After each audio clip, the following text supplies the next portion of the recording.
Monsieur le ministre des Technologies, de la Communication et de l'Économie numérique, Monsieur le directeur général et représentants des institutions et des sociétés évoluant dans le domaine public, chers clients Université Télécom, chers collègues, permettez-moi de vous souhaiter la bienvenue pour cette troisième édition de TD Security Day et permettez-moi également de profiter de cette occasion pour vous souhaiter une excellente année 2020 pleine de beaucoup de bonheur, santé et succès à vous et à vos familles et vos proches, et aussi une année pleine de beaucoup de prospérité et de développement pour notre chère Tunisie, et surtout une année pleine de beaucoup de sécurité sur tous les plans.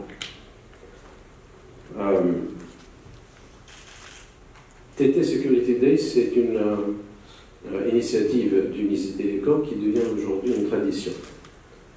Nous sommes à notre troisième édition et notre objectif, il est très simple. Il est de contribuer à sensibiliser de plus en plus sur les problématiques sécuritaires et aussi créer des occasions de partage avec plusieurs intervenants. La sécurité, c'est un sujet qui est traité à plusieurs niveaux. D'abord, c'est un sujet d'abord de souveraineté, c'est traité au niveau de l'État, c'est traité au niveau de tous les acteurs économiques, que ce soit des acteurs dans l'éthique, dans le domaine bancaire, dans le domaine industriel et autres. Et aussi, c'est un sujet qui intéresse nos citoyens. Donc aujourd'hui, je suis vraiment content que cette tradition, elle est respectée. Et quand, avec cette présence aujourd'hui de différents acteurs, j'espère qu'on va pouvoir à la fois partager une vision, partager des expériences, partager des retours d'expérience, et partager également toutes les nouveautés autour de ce sujet qui intéressent de plus en plus tous ces acteurs, comme je dis, l'État, les acteurs économiques et aussi les usagers.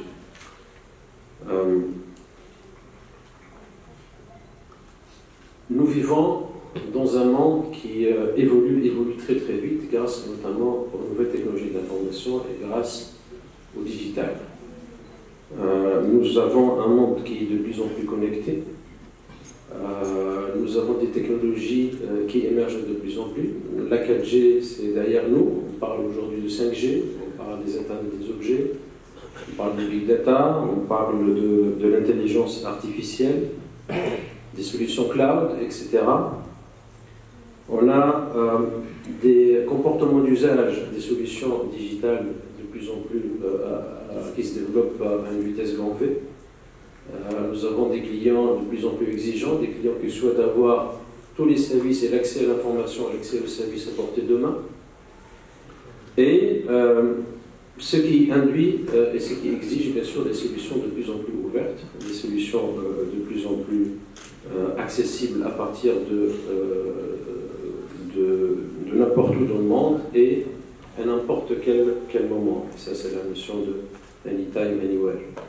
Et ça, c'est effectivement, toutes ces évolutions-là ont des conséquences qui sont claires sur l'émergence éventuelle de nouvelles menaces, de nouveaux risques, de nouvelles vulnérabilités, qui sont liées bien sûr à la nature de ces nouvelles technologies. Donc l'enjeu de la sécurité, le challenge de la sécurité est de plus en plus important. C'est quelque chose qui va se manifester de plus en plus dans notre quotidien en tant qu'utilisateur, dans le fonctionnement des acteurs économiques, et aussi ce sont des éléments qui doivent être adressés à très haut niveau pour effectivement assurer une souveraineté, pour assurer une souveraineté numérique qui est un élément important de la sécurité du pays. Pour cela, je voudrais peut-être parler brièvement de l'expérience d'Université Télécom. Nous avons considéré effectivement la sécurité comme un sujet très très important, un sujet stratégique, ça c'est depuis des années. Nous sommes forgés une vision une politique de sécurité. On a mis en place des organisations adéquates, une organisation centrale avec des relais au niveau de chaque département et chaque direction qui a trait et qui est bien sûr concernée par ce sujet-là. Nous avons mis en place des organes de gouvernance avec des suivis, avec tableau de bord, avec des KPI pour mesurer le niveau de maturité auquel on est arrivé aujourd'hui et pour définir les plans d'action pour les améliorations continues à ce sujet. Nous avons également décliné toute cette politique sécurité. On a travaillé tout un travail de sensibilisation, de formation au niveau de l'entreprise qui a touché plus de la moitié des collaborateurs d'une manière directe et bien sûr des communications très régulières sur cet aspect-là. Parce que, comme on dit, la sécurité aussi, c'est une culture qui doit être petit à petit instaurée. C'est une culture au niveau de l'usage qu'on doit promouvoir. Et là, il y a effectivement une responsabilité en termes d'éducation, à la fois en interne, au niveau de l'entreprise, et aussi en externe vis-à-vis de nos clients. Nous avons également travaillé sur des solutions qui nous ont permis, bien sûr, de protéger notre patrimoine matériel et immatériel, à la fois la protection et l'intégrité de données, des données internes, des données de nos clients, les données de nos partenaires, aussi travailler sur la protection de nos assets, notamment nos systèmes d'information, notre réseau, assurer la continuité d'activité. Et tout ce travail, effectivement, a été fait pendant ces dernières années. Et le troisième volet sur lequel on a beaucoup travaillé aussi, c'est le volet client. C'est-à-dire on ne s'est pas contenté de le protéger, c'est quelque chose qui est important pour, à la fois en interne et pour mettre en confiance nos clients aussi, mais aussi on a travaillé pour proposer des solutions à nos clients, notamment, je citerai peut-être deux exemples. Le premier, c'est les solutions sécurité en mode SaaS qu'on a concoctées et définies avec nos partenaires, telles que les solutions DDoS, le produit iWard qu'on a lancé il y a quelques mois. Et dans une autre plutôt dimension, c'est tout ce qui est l'infrastructure qui permet aujourd'hui aux entreprises de mettre en place et définir leur plan de backup ou leur plan de reprise d'activité de manière générale. Et aujourd'hui, ils trouvent chez Tunisie Télécom la solution adéquate et on est vraiment fiers de ces solutions-là et on est fiers de tout le portefeuille que nous avons aujourd'hui à ce sujet. Déjà, je profite pour vous rappeler que notre data center qui est au jardin de Carthage a été certifié ISO 27001 en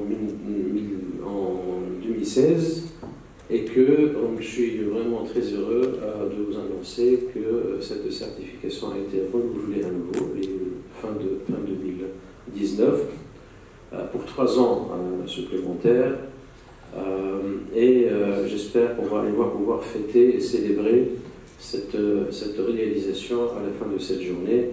J'en profite bien sûr pour remercier toutes les équipes de Tunisie Télécom qui ont gardé un niveau d'exigence et de vigilance vis-à-vis de ce sujet pendant des années et on continue bien sûr à assurer toute une amélioration sur ce sujet.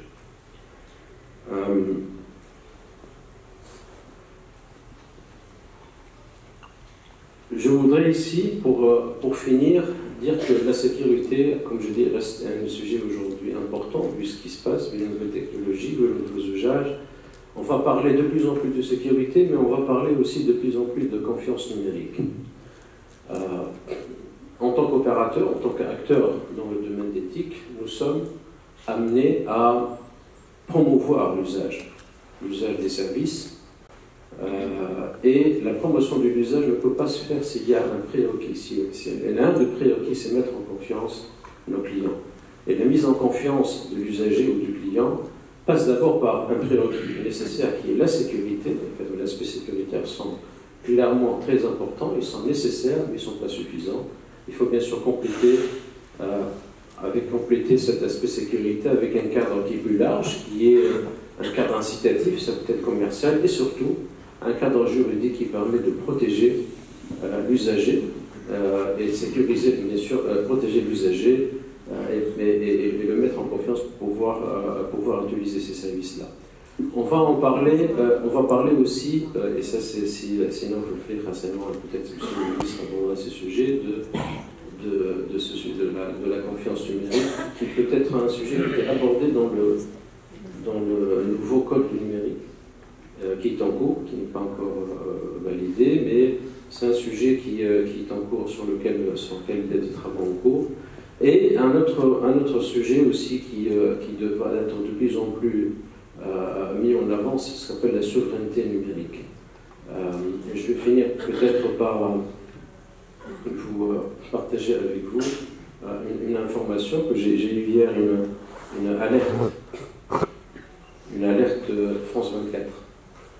Et cette alerte, c'est une information en fait, qui dit voilà, pour la deuxième fois, il y a Apple qui est confronté à des pressions fortes du FBI, et même le président américain est intervenu pour obliger Apple à débloquer un iPhone d'un présumé assassin, quelqu'un qui a commis un meurtre, ou aurait commis un meurtre, et aujourd'hui c'est un sujet de débat au niveau des États-Unis. Doit-on assurer la protection des données personnelles ou bien la protection des vies des personnes? Donc c'est tout un dilemme. Il y a aussi des réflexions, vous avez entendu parler certainement dernièrement, au niveau de... Il y a la Russie qui a lancé son propre outil Facebook, je pense, c'est ça, voilà, Internet, voilà, l'Internet de manière plus globale. On sait que la Chine aujourd'hui a ses propres solutions, que ce soit l'équivalent de WhatsApp, WeChat, l'équivalent de Facebook, et considère aujourd'hui que tous ces outils-là, les outils de collaboration et les réseaux sociaux, sont des outils qui peuvent effectivement avoir attrait à la souveraineté nationale. Et donc la problématique, elle est au-delà des solutions, c'est par rapport aux usages qui se multiplient, qui se diversifient, et qui ouvrent, malheureusement, bien sûr, ils ont beaucoup de bienfaits, mais ils ont aussi beaucoup de risques par rapport à des comportements qui peuvent être un peu malsains. Voilà, le sujet est vaste, le niveau de réflexion sur la sécurité est très large. J'espère que cette journée apportera quelques éclairages et quelques, en tout cas, réponses à ces questions. Je vous souhaite, avant de vous souhaiter une excellente journée, je voudrais quand même vous rappeler qu'en parallèle de cette journée, nous avons lancé une compétition, donc avec un hackathon, qui a commencé hier à 15h, qui s'appelle Capture the Flag. Il va finir à 15h aujourd'hui, donc ça aurait duré 24 heures exactement. Et à 15h30, on aura les résultats de ce hackathon et on aura la remise des prix pour les 3 premiers groupes. Il y a une trentaine de jeunes, la plupart ce sont des étudiants qui sont en train de participer à cette compétition. Voilà, je vous souhaite une excellente journée, j'espère qu'elle soit bénéfique pour vous et qu'elle arrive bien sûr à nous faire avancer dans cette réflexion sur la sécurité, et merci beaucoup.